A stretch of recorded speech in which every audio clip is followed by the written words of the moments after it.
I still remember the way she looked at me that evening, standing in her doorway with her hair falling softly over her shoulders, her eyes holding something I could not understand. When she said, "Come inside, I have something special for you," my heart did something strange. It was not just a normal request. It felt deeper, warmer. Like there was a story behind her words that I was about to step into. I had lived in Austin, Texas for 3 years, and in all that time, I had only known Emily Carter as the quiet woman next door. She moved in about 6 months ago. She always smiled politely, waved when we crossed paths in the driveway, and once brought me homemade cookies when my dog got sick. She was kind, but distant, beautiful in a simple way, long brown hair, soft green eyes, and a calm voice that made you feel safe without even trying. That afternoon, I was fixing my fence when I heard her call my name from across the yard. I looked up and saw her standing by her front door. She was wearing a light blue sweater and jeans. Nothing fancy, but on her it looked perfect. "Jake," she said, brushing her hair behind her ear, "my front door won't close right. I think the hinge is loose. Can you take a look?" I wiped my hands on my jeans and walked over. I told myself it was just a simple neighbor thing, just helping out. But my chest felt tight, like I was walking toward something bigger than a loose hinge. When I got close, I noticed how nervous she looked. She kept her hands together, twisting her fingers slightly. I knelt down and checked the hinge. It was slightly bent. Nothing serious. "I can fix this in 10 minutes, I said. She smiled in a way that made my stomach flip. "Thank you. I really appreciate it." While I worked, she stood near me. I could feel her watching me. The air between us felt warm, even though the sun was starting to set and the breeze was cool. "You're always helping everyone," she said softly. I shrugged. "It's just a door." "It's more than that," she replied. "You're kind." No one had called me that in a long time. After tightening the screws and adjusting the hinge, I stood up and pushed the door closed. It shut perfectly. "All set," I said. She looked at the door, then back at me. For a second, she did not speak. Then she stepped slightly aside and opened the door again. "Come inside," she said quietly. "I have something special for you." The way she said it made my heart race. It was not playful. It was serious, almost emotional. I hesitated for half a second, then walked in. Her house smelled like vanilla and fresh coffee. It was warm and cozy, with soft lights and simple furniture. A small lamp glowed near the couch. There were pictures on the wall, but I did not look closely yet. I was too aware of her standing close behind me. She closed the door gently. "I wanted to thank you," she said. "You don't have to," I replied. "I'm happy to help." She shook her head. "It's not just about today." I turned to face her. Her eyes were shiny, like she was holding back something strong. "I've been wanting to tell you something," she said. My mind started racing. Was she moving away? Was she in trouble? Was she about to tell me she had a boyfriend and I needed to stop looking at her the way I sometimes did without meaning to? She walked to the coffee table and picked up something small. It was a folded piece of paper. "I wasn't sure if I should give this to you," she said, "but I think you deserve to know." She held it out to me. I took it slowly. My hands felt heavy. I unfolded the paper and saw my name written at the top in neat handwriting. Jake. Under it were words that made my heart pound. She had written about the first day she saw me carrying groceries for an elderly neighbor. She wrote about how she noticed the way I spoke gently to my dog. She wrote about how safe she felt knowing I lived next door. She wrote that she had been afraid to knock on my door for weeks, afraid that I might not see her the same way she saw me. I looked up at her, speechless. "You wrote this?" I asked quietly. She nodded. I didn't know how else to say it. My chest felt tight, but not in a bad way, in a way that made me feel alive. "Emily," I said, stepping closer, "why didn't you just tell me?" She let out a small, nervous laugh. "Because I was scared." "Of what?" "Of wanting you more than you might want me." Those words hit me hard. Because the truth was, I had been feeling something too. Every time I saw her in the yard, every time she smiled at me, every time our hands brushed when passing something over the fence, I reached for her hand without thinking. She did not pull away. "I've noticed you too," I admitted. "More than you think." Her breath caught softly. "But," she said, her voice almost a whisper, "that's not the only thing I wanted to show you." My heart skipped. "There's more?" I asked. She looked toward the hallway for a brief second, then back at me. "Yes," she said. "Something I've been keeping for a long time." The way she said it made the room feel smaller, more intense, like the air had changed. I did not know what she meant. I did not know what I was about to walk into. But I knew one thing for sure. Fixing that door was not the reason she called me over, and whatever she had waiting down that hallway was about to change everything between us. The way she looked toward the hallway made my heart pound so loud I could hear it in my ears. The house suddenly felt too quiet. I was still holding the letter in my hand, and her fingers were still wrapped around mine. I did not want to let go. "What is it?" I asked softly. She swallowed and gave me a small nod, like she was telling herself to be brave. Then she gently pulled her hand from mine and started walking down the hallway. I followed her without thinking, like something inside me already trusted her completely. The hallway was lined with framed pictures. As I walked past them, I noticed some of them were new, some older. I saw a photo of her standing in front of the Austin skyline. Another of her sitting on a dock by a lake, smiling at the camera. But then I saw something that made me slow down. There was a picture of me. It was from last winter. I was outside, shoveling snow from the sidewalk in front of both our houses. I had no idea anyone had taken that photo. I stopped walking. "Emily," I said quietly, "why do you have a picture of me?" She turned slowly. Her face turned red, but she did not look ashamed. She looked honest. "I took it from my window," she admitted. "You were helping Mrs. Thompson with her driveway. You stayed out there for 2 hours. You didn't even know she was watching you from inside." I felt a strange mix of surprise and warmth. "You were watching too, quote?" She nodded. That was the day I realized I was in trouble. "In trouble?" She gave a soft smile. "I started falling for you that day." Those words hit me deep.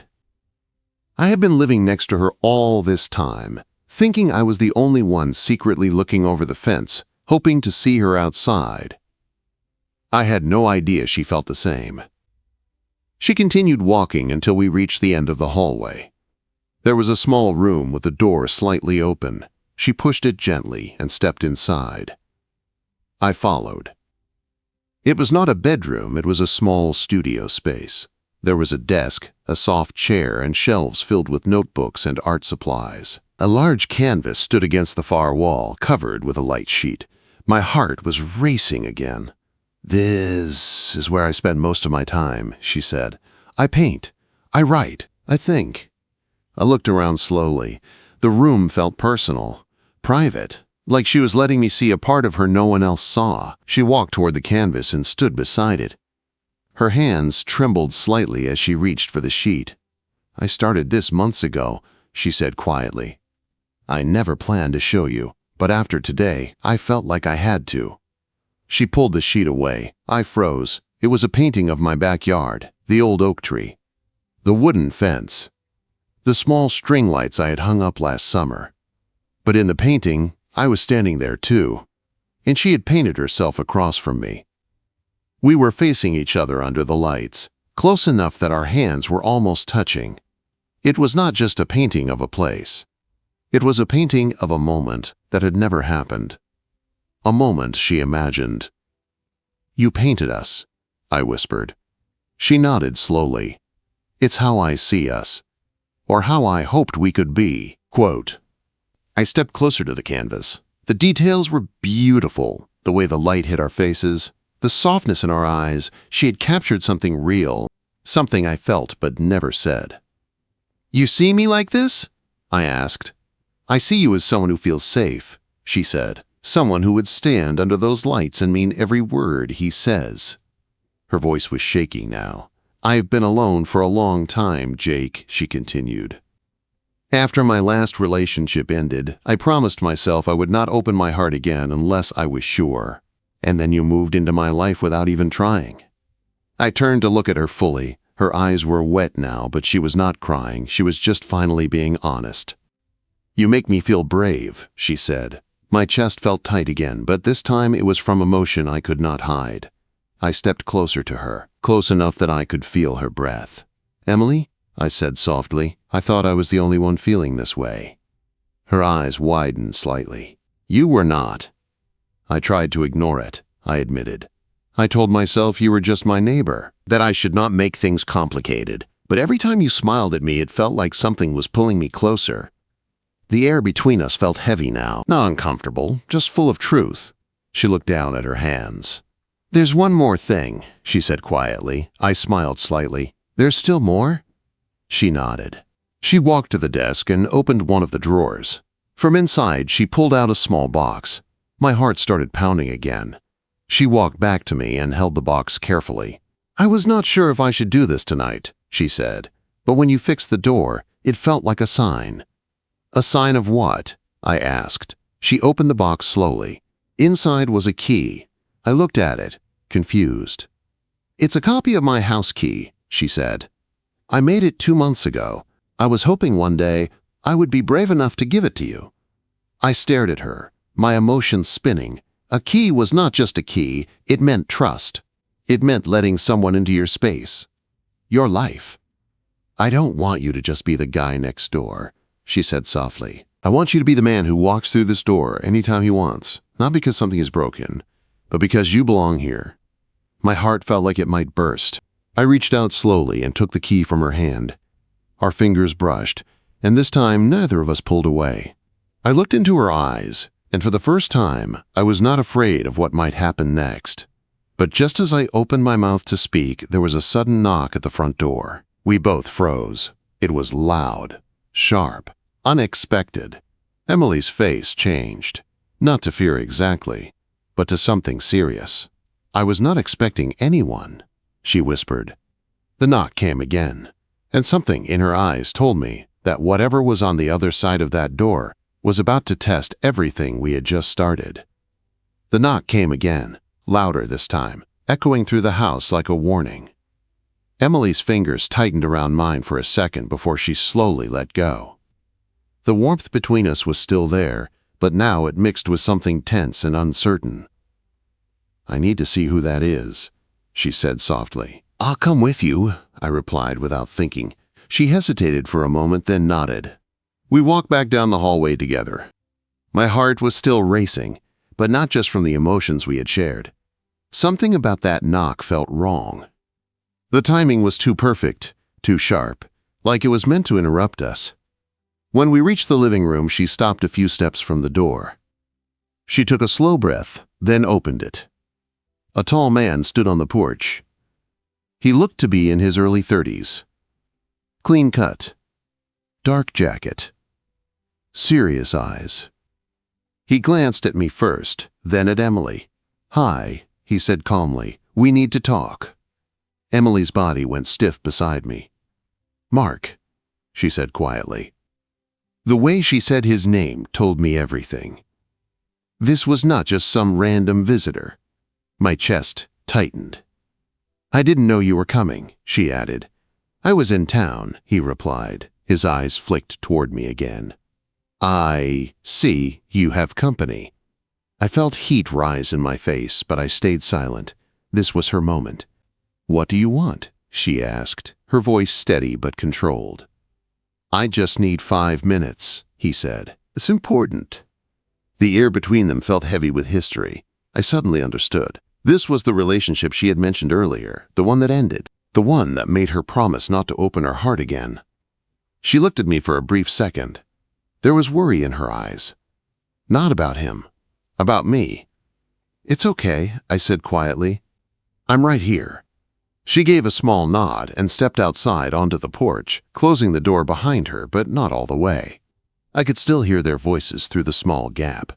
"You shouldn't have come," she said. "I had to," Mark replied. "I made a mistake." There was a pause. "I know that now," he continued. "I shouldn't have walked away. I thought I needed space. I thought I wanted something different, but I was wrong." My stomach turned. "I came to ask you for another chance." The words felt like a punch to my chest. Through the small opening, I saw Emily standing straight, her arms crossed. She did not move closer to him. "You broke my heart," she said softly but firmly.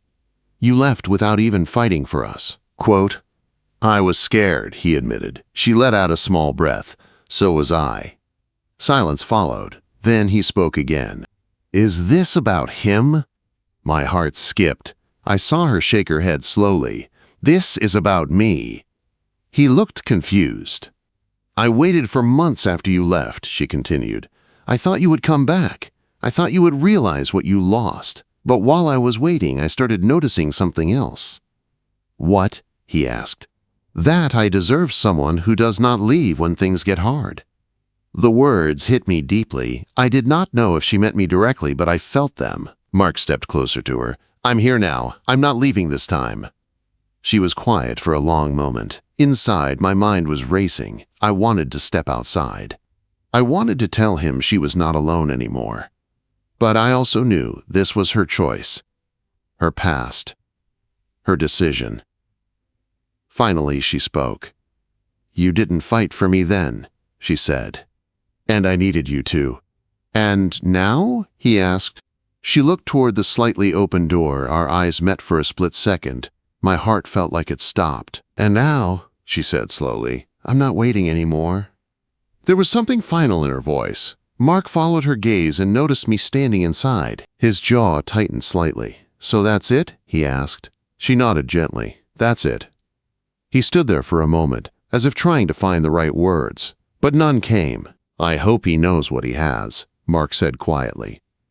Then he turned and walked down the porch steps. Emily stayed there, watching him leave until his car pulled away from the curb. The streetlights flickered on, casting a soft glow across the driveway. She closed the door slowly and leaned against it for a second, her eyes closed.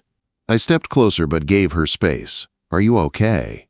I asked gently. She opened her eyes and looked at me. There was no regret in them, no doubt, only clarity. "I am now," she said. She walked toward me slowly, like each step mattered. "I needed that moment," she admitted.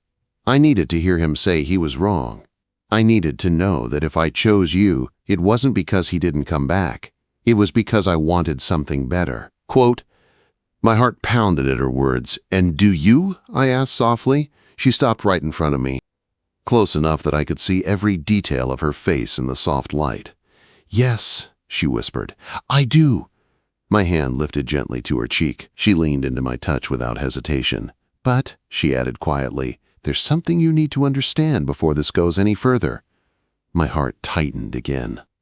"What is it?" I asked. She looked down for a moment, then back up at me. "Loving me won't always be easy," she said. "I have walls. I have fears. I don't open up quickly." I smiled softly. "You already gave me your key." She gave a small, emotional laugh. "That was the brave part," she said. "The hard part is letting someone stay." I stepped closer, closing the small space between us. "I'm not afraid of hard," I said quietly. "I'm afraid of not trying." Her eyes filled with tears this time, but she did not look away. For a second, the world felt still. No past, no noise. Just us standing there, with everything exposed. But just as our faces moved closer, just as the distance between our lips was almost gone, her phone buzzed loudly on the table behind us. She froze. I pulled back slightly. She turned and picked up the phone. The color drained from her face as she read the screen. "What is it?" I asked, my voice tight. She looked at me slowly. "It's from my sister," she said. "She's at the hospital." My heart dropped. "She says it's urgent." And in that moment I realized the night was not done testing us yet. Her hand was shaking as she held the phone. The color had drained from her face, and all the warmth from a few minutes ago was replaced with fear. "What happened?" I asked gently. "She didn't explain," Emily said, her voice tight. "She just said it's urgent and that I need to come now. She's at St. David's Medical Center." "Then, let's go," I said without hesitation. She looked up at me, almost surprised. "You don't have to," she said. "I want to," I replied. "You're not going alone." There was no doubt in my voice, Not even a second thought. Whatever this night was bringing, I was already in it with her. We grabbed our jackets and walked quickly to my truck. The drive through downtown Austin felt longer than usual. The city lights blurred as we passed them. Emily stared out the window, her hands locked together in her lap. I reached over and gently placed my hand on top of hers. She looked at me, and even in her fear there was comfort in her eyes. "Thank you," she whispered. "You don't have to thank me," I said. "I'm here." When we arrived at the hospital, the bright white lights made everything feel serious and cold. We rushed inside and found her sister Lauren sitting in the waiting area. She stood up quickly when she saw Emily and pulled her into a tight hug. "I'm so sorry," Lauren said, her voice shaking. "For what?" Emily asked, panic rising in her tone. "It's Dad," Lauren said. "He had chest pain earlier tonight. They're running tests now." Emily's body went still. I felt her fingers tighten around my hand. Their father lived in Dallas and had been planning to visit next month. I remembered Emily mentioning him once. She loved him deeply. He was the one who supported her when her last relationship fell apart. "Is he okay?" Emily asked. "They think he'll be fine," Lauren said quickly. "They caught it early, but they're keeping him overnight." Emily let out a breath she had been holding. Tears filled her eyes, but this time they were from fear slowly turning into relief. We sat together in the waiting room for what felt like hours. I did not speak much. I just stayed beside her. Sometimes love is not loud. Sometimes it is just being present. At one point, she leaned her head against my shoulder. I wrapped my arm around her carefully. She did not pull away. She did not hesitate. "This night is crazy," she whispered. "Yeah," I said softly. She lifted her head slightly and looked at me. "You could have walked away earlier, when Mark showed up, when things got complicated." "But I didn't," I replied. She studied my face like she was trying to understand something deeper. "Why?" she asked. The question was simple, but the answer was not. "Because when you handed me that key," I said slowly, "it wasn't just about a door. It was about trust, and I don't take that lightly." Her eyes softened.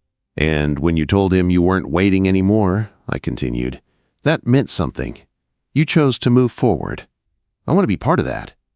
She reached up and touched my cheek gently. "You already are," she said. A nurse finally came out and called their names. We stood up together. The doctor explained that their father had experienced mild heart stress but would recover with treatment and rest. It was serious, but not life-changing. They were lucky. The relief on Emily's face was something I will never forget. She hugged her sister tightly, then turned to me without thinking and wrapped her arms around my neck. I held her close. This time there was no fear, no doubt. Later, after making sure her father was stable, we walked back outside into the cool night air. The city felt quieter now, calmer. She looked up at me under the soft glow of the hospital lights. "I think tonight showed me something," she said. "What's that?" I asked. "That love isn't just about sweet moments under string lights," she said gently. "It's about who stands next to you when things get hard." I smiled softly. "I told you I'm not afraid of hard." She stepped closer. There was no more space between us now, no past standing in the way, no unanswered questions. "I don't want to rush this," she said, "but I don't want to hide from it either." "You don't have to," I replied.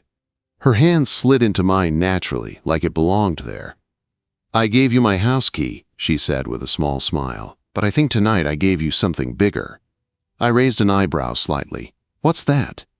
"My trust," she said. The word hung between us, heavy and beautiful. I lifted her chin gently and looked into her eyes. This time, there was no interruption. No knock on the door. No phone buzzing. Just us.